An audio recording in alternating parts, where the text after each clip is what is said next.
বন্ধুরা সয়াবিন তরকারি হয়ে যেতেছে আমার রান্না। দেখো সুন্দর করে পাতলায় পাতলায় কিন্তু বয়া দিলাম নিরামিষ সয়াবিন আলু টমেটো দিয়ে। আর দিয়ে দিলাম পরিমাণ মতন জল, এখন একটু পাতলায় নিয়ে দিয়ে দিলাম ঝোলটা উতলায় নিয়ে গল্প।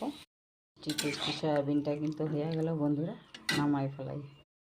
টেস্টি সয়াবিনটা কিন্তু রান্না হয়ে গেল আমার বন্ধুরা।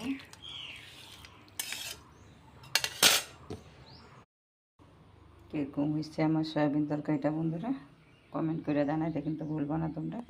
দেখো খুব টেস্টি বানালাম সয়াবিনটা আমি। আমার আজকে দুপুরে সম্পূর্ণ রান্নাতে কী আছে দেখো শেয়ার করলাম তোমাগুলোকে।